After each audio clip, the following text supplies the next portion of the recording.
Hello everyone, welcome to Educative Space. आज की video में हम जो है डिस्कशन करने वाले हैं एचपीयू की तरफ से 2022 में जो कि एंट्रेंस एग्जाम हुआ था ज्योग्राफी का, उसका जो है क्वेश्चन पेपर आज जो है हम डिस्कस करने वाले हैं। ये जो सीरीज है इसको मैंने जो है 4 पार्ट में डिवाइड किया है। हर एक पार्ट में जो है 25 क्वेश्चन होंगे, टोटल जो है 100 क्वेश्चन होंगे। वीडियो लंबी ना हो जाए इसलिए मैंने जो है इसको पार्ट में डिवाइड किया है। 25 क्वेश्चन जो है ईच वीडियो में होंगे। अगर आप इस चैनल में नए हैं तो सबसे पहले जो है चैनल को सब्सक्राइब कर दें ताकि जो है आने वाली वीडियोस की नोटिफिकेशन आपको जो है मिलती रहे, और साथ ही साथ अपने जो है दोस्तों के साथ भी शेयर कर दें।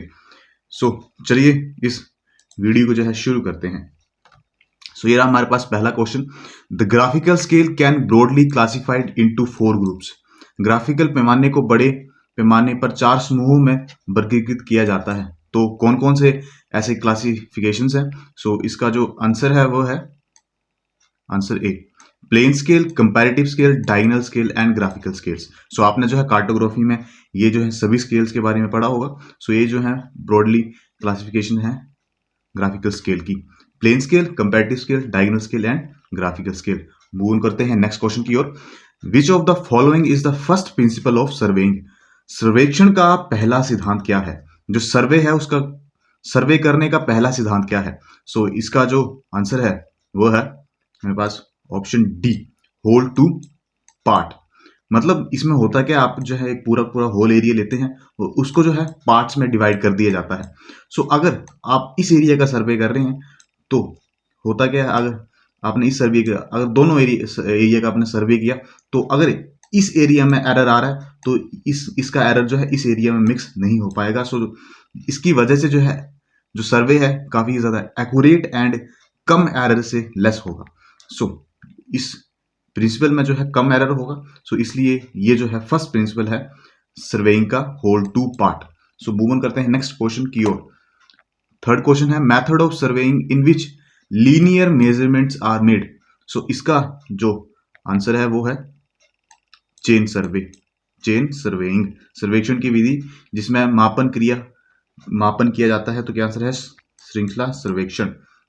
मूव ऑन करते हैं नेक्स्ट क्वेश्चन की ओर। हमारे पास फोर्थ क्वेश्चन है remote sensing system use which type of waves to gather the imagery.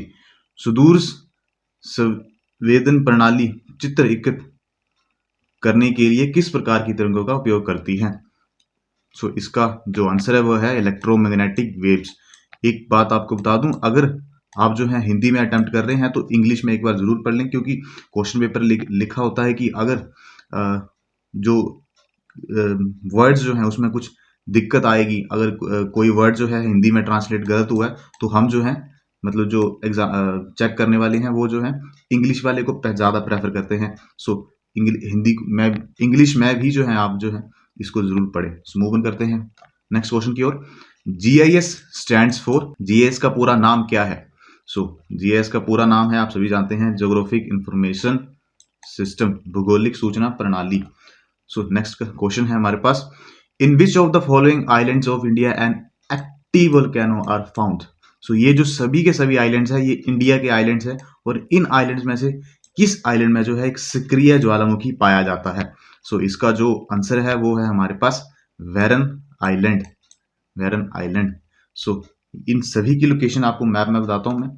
ये रहा हमारे पास वेरन आइलैंड, ये रहा हमारे पास ननकोरी आइलैंड, ये रहा हमारे पास मायाबंदर आइलैंड, और ये रहे हमारे पास लिटिल निकोबार। ये सारे के सारे जो आइलैंड्स हैं वो अंडमान निकोबार आइलैंड समूह का जो है पार्ट है। मूव ऑन करते हैं नेक्स्ट क्वेश्चन की ओर। An imaginary line draw on a map joining places of equal temperature. जो इमेजिनरी लाइंस होती हैं मैप के ऊपर, ये जो हमारा मैप होता है यहाँ पर बहुत सारी जो है लाइंस होती हैं जो एक साथ चलती रहती हैं, ऐसे करके मैप में ड्रॉ की होती हैं। वो लाइंस जो कि इक्वल टेम्परेचर को बताती हैं, उन लाइंस को क्या कहा जाता है? देखिए मैप में जो बहुत सारी टाइप की लाइंस होती हैं, कंटूर्स होते हैं, आइसोथर्म्स होती हैं, आइसोबार्स होती हैं। वो लाइंस जो कि इक्वल टेम्परेचर को बताती हैं, उन लाइंस को हम बोलते हैं आइसोथर्म्स। उन लाइंस को बोला जाता है समतापी रेखाएं। नाम ही बता रहा है, आइसो मैंने इक्वल एंड थर्म्स मैंने टेम्परेचर। हर एक के बारे में डिस्कस करते हैं। कंटूर्स क्या है? कंटूर्स एक इमेजिनरी लाइंस हैं जो कि ड्रॉ की जाती है मैप के ऊपर, जो बताती हैं इक्वल हाइट को, मतलब उस एरिया की जो है एलिवेशन को बताती है। जहां जहां ये लाइन जाएगी उस एरिया में जो है इक्वल एलिवेशन होगा। और अब बात करें आइसोथर्म्स की, तो जैसे कि आपने जाना, imaginary line join equal temperature, जो इक्वल टेम्परेचर को बताती हैं। प्रोफाइल्स क्या है? प्रोफाइल का यूज जो है हम रिप्रेजेंटेशन ऑफ रिलीफ में करते हैं। ये जो ऊंचाई होती है पृथ्वी की, उसको दर्शाने के लिए हम जो है प्रोफाइल का यूज करते हैं। आइसोबार क्या है? आइसोबार इमेजिनरी लाइंस हैं जो कि इक्वल प्रेशर को बताती हैं। आइसो मैंने इक्वल, बार मैंने प्रेशर। सो मूव ऑन करते हैं नेक्स्ट क्वेश्चन की ओर। 8th क्वेश्चन है हमारे पास, the continental drift theory was propounded by, महाद्वीप का जो ड्रिफ्ट सिद्धांत है वो किसने दिया था, प्रतिपादित किया था? तो इसका जो आंसर है वो है हमारे पास Alfred Wagner.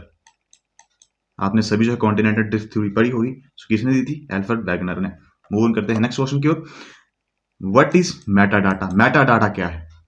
It is data about data. इसका आंसर है मेटा डाटा क्या है? यह डाटा के बारे में विवरण करता है।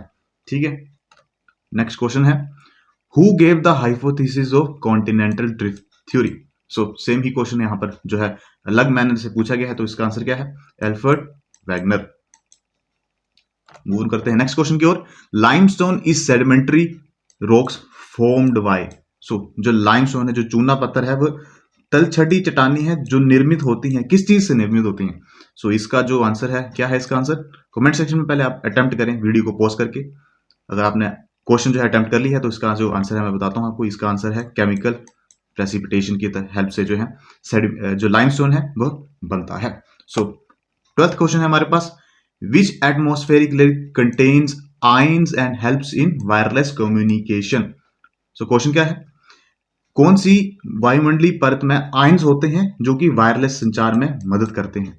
सो एटमॉस्फेयर को जो है डिफरेंट लेयर्स में जो है बांटा गया है। जैसे कि यहाँ आप देख रहे हैं, जो हमारा अर्थ का एटमॉस्फेयर है उसको बहुत सारी लेयर्स में बांटा गया है। सो इसको हम पहले समझते हैं, आपको इसी में जो है आंसर मिल जाएगा।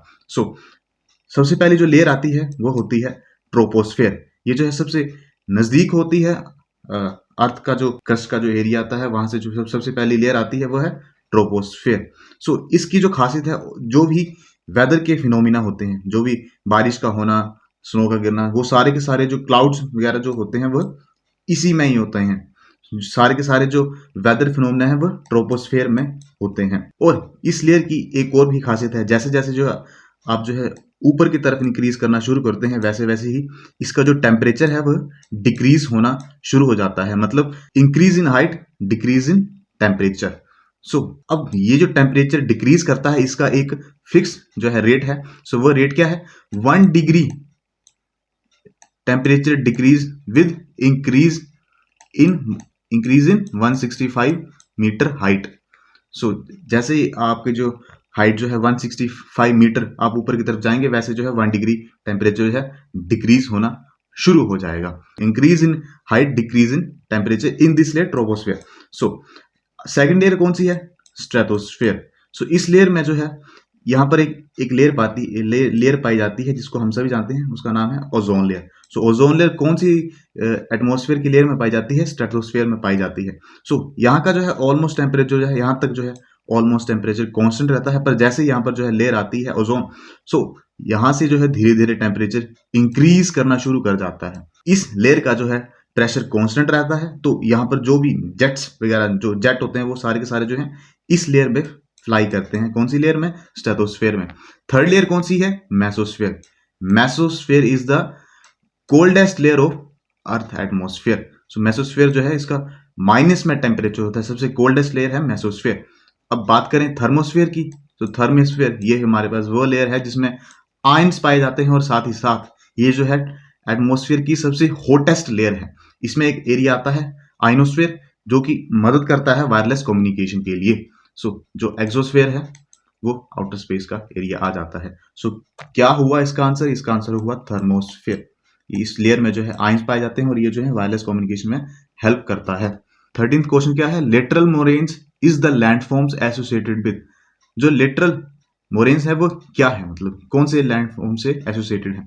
तो वो है ग्लेशियल एक्टिविटी से। मोरेन्स है क्या? मोरेन्स के बारे में बात करते हैं। मोरेन्स क्या है? जैसे ही जो ग्लेशियर है, जो ग्लेशियर नीचे की तरफ मूव करना शुरू करता है, वैसे क्या होता है, अपने साथ ये जो है इरोड मटेरियल ले आता है, जो पत्थर वगैरह होते हैं माउंटेन्स के, उनको जो है अपने साथ नीचे की तरफ ले आना शुरू कर देता है। सो वह इरोड मटेरियल जो कि साइड में रह जाता है उसको क्या बोलते हैं हम, लेटरल मोरेन्स। जो इरोड मटेरियल सेंटर में रह जाता है उसको क्या बोलते हैं, मेडियल मोरेन्स। और जो इरोड मटेरियल जो कि नीचे पहुंच जाता है उसको बोलते हैं हम टर्मिनल मोरेन्स। सो क्या आंसर है इसका, ग्लेशियल एक्टिविटी से जो है लेटर मोरेन्स जो है बनते हैं। सो मूव ऑन करते हैं नेक्स्ट क्वेश्चन की ओर। All changes in the weather are ultimately caused by. So weather में जो चेंजेस होते हैं अर्थ के ऊपर वो किस वजह से होते हैं। सो क्या है इसका आंसर, क्या लगता है आपको, कमेंट सेक्शन में पहले बताइए वीडियो को पॉज करके, और फिर जो है आप इसको अटेम्प्ट करें। सो चलिए इसका आंसर जो है मैं आपको बताता हूं अभी क्या आंसर है इसका। इसका आंसर है energy of the sun. All changes in weather are ultimately caused by energy of the sun. क्यों, अगर एनर्जी सूरज की हमें कम मिलेगी तो क्या होगा, विंटर होगा। अगर एनर्जी ज्यादा होगी तो क्या होगा, समर होगा। मतलब कहने का तात्पर्य है कि जैसे एनर्जी जो है हमारे पास सन की कम होगी सो ठंड ज्यादा होगी, और जो है एनर्जी सन की ज्यादा होगी तो गर्मी बहुत ज्यादा होगी। सो ये इसका जो है मेन कॉज है। 15th क्वेश्चन क्या है, which branch of geography deals with study of landform and classification. So यहाँ पर अगर हिंदी में पढ़ें तो आपको जो है इजीली इसका पता चल जाएगा। भूगोल की कौन सी शाखा भू आकृतियों और उनके विवरण वर्गीकरण के अध्ययन से संबंधित है। सो जो लैंडफॉर्म्स हैं वो किस ब्रांच से जो है एसोसिएटेड है ज्योग्राफी के। सो इसका आंसर है जियोमॉर्फोलॉजी। क्या है, भू आकृति विज्ञान। सो ये हाइड्रोलॉजी क्या है, हाइड्रोलॉजी जो है डील करती है, ये जियोलॉजी की जो है ब्रांच है जो कि डील करते हैं distribution and movement of ground water के बारे में। सेडिमेंट्रोलॉजी क्या है, सेडिमेंट्रोलॉजी में हम जो है जो सेडिमेंट्री रॉक्स हैं उनके बारे में पढ़ते हैं, किस तरह से ये जो रॉक बने हैं। सो इन सब चीजों के बारे में हम जो है सेडिमेंट्रोलॉजी में पढ़ते हैं। ओरोजेनेसिस क्या है, ओरोजेनेसिस है हमारे पास, इसको बोलते हैं माउंटेन बिल्डिंग प्रोसेस। जो माउंटेन्स बनते हैं उस प्रोसेस को, जो बनने का जो प्रोसेस होता है माउंटेन्स का, उसको बोलते हैं ओरोजेनेसिस प्रोसेस। नेक्स्ट क्वेश्चन की मूव करते हैं। 16 क्वेश्चन हमारे पास, U shape valley is developed due to action of. जो यू शेप वैली बनती है, वी शेप वैली कहाँ बनती है, वी शेप वैली बनती है हमारे पास रिवर की हेल्प से। सो यू शेप वैली किसकी हेल्प से बनती है, सो ये जो वैली बनती है वो बनती है ग्लेशियर की हेल्प से। ठीक है, ग्लेशियर जैसे मूव करता है उस तब जो है यू शेप वैली का निर्माण होता है। 17th क्वेश्चन क्या है, on which scale is the earthquake measured. सभी जानते हैं कौन सी स्केल है, भूकंप कौन सी स्केल से जो है मापा जाता है उसको हम बोलते हैं रिक्टर स्केल। मूव ऑन करते हैं नेक्स्ट क्वेश्चन की ओर। 18th क्वेश्चन हमारे पास, earthquake and volcanoes are result of sudden movements under which forces. जो अर्थक्वेक एंड वोल्केनोज होते हैं आपको पता है सडन रिजल्ट होते हैं, प्रेडिक्शन जो है काफी कम की जा सकती है इस चीज की, मतलब करना अर्थक्वेक की करना तो बिल्कुल ही असंभव है फिलहाल के लिए। सो अर्थक्वेक जो है और वोल्केनोज जो है किन मूवमेंट्स का, सडन मूवमेंट्स का जो है रिजल्ट है। सो ये है एंडोजेनेटिक फोर्सेस। ये जो फोर्सेस हैं पृथ्वी के अंदर चलती हैं, मतलब अंदर होती हैं, तो इनको हम बोलते हैं एंडो, मैंने अंदर होने वाली जो क्रियाएं हैं उसको बोलते हैं हम एंडोजेनेटिक फोर्सेस। एक्सो जो पृथ्वी के बाहर होती हैं, मतलब जो सरफेस के ऊपर होती हैं, जैसे वेदरिंग, इरोजन, डेपोजिशन, ये सब जो इसमें आती है। सो मूव ऑन करते हैं 19th क्वेश्चन की ओर। बेसाल्ट इज अ, बेसाल्ट क्या है, बेसाल्ट एक इग्नियस रॉक है, अग्निय चट्टान है। 20th क्वेश्चन क्या है, the branch of science which deals with the study of soil. So विज्ञान की वह शाखा जो मुद्रा के अध्ययन से संबंधित है। अब देखिए यहाँ पर वर्ड जो है काफी कंफ्यूज करने वाला है, सो इंग्लिश में भी जो है पढ़ लें ताकि आपको जो है पूरा पूरा पता चल सके। थोड़ा मिसमैच हो सकता है, हिंदी में भी आप पढ़ लें, इंग्लिश में पढ़ लें, ताकि आपको जो है क्वेश्चन प्रॉपरली जो है क्लियर हो जाए। सो क्या पूछा गया है, the branch of science which deals with the study of soil, जो कि मिट्टी के अध्ययन के बारे में डील करती है। सो कौन सी ऐसी ब्रांच है, उसको हम बोलते हैं पेडोलॉजी। क्या है इसका नाम, पेडोलॉजी। सो मूव ऑन करते हैं 21st क्वेश्चन की ओर। So the mineral which makes the saline soil useful for crops. So कौन सा मिनरल है जो कि सलाइन सोइल जो है उसको यूजफुल बनाने में काम करता है, वो है जिप्सन। इसको आप जो है अगर जो सोइल है वो लवणीय होगी, अगर उसमें जो है नमक की मात्रा ज़्यादा होगी है तो उसमें आप जिप्सन ऐड करें ताकि उसको न्यूट्रलाइज किया जा सके और फिर जो है उसको यूजफुल बनाया जा सकता है क्रॉप के लिए, मतलब फसल उगाने के लिए। 22 क्वेश्चन है हमारे पास। The Indian peninsula was the part of, किसका पार्ट था? Eurasia, Gondwana land, hinterland, Serbia. So आपको बता दूं, जो पूरा का पूरा अर्थ का जो लैंड मास एरिया जो है वो जो है पहले पूरे के पूरे एक पार्ट में था, उस जिसको हम बोलते हैं पेंजिया। ये जो है कॉन्टिनेंटल ड्रिफ्ट थ्योरी का ही हिस्सा है। सो क्या था वो पूरा का पूरा जो लैंड मास इकट्ठा था उसको हम बोलते थे पेंजिया। धीरे धीरे इन्होंने मूवमेंट, इंटरनल मूवमेंट स्टार्ट हुई, जिसकी वजह से जो है दो पार्ट डिवाइड हो गए। एक बना हमारा यूरेशिया एंड एक बना गोंडवाना लैंड। सो इसको हम जो है अंगारा लैंड के नाम से भी जानते हैं। सो धीरे धीरे ये आप देख रहे हैं, ये जो एरिया आप देख रहे हैं ये है हमारे पास इंडियन पेनिनसुला।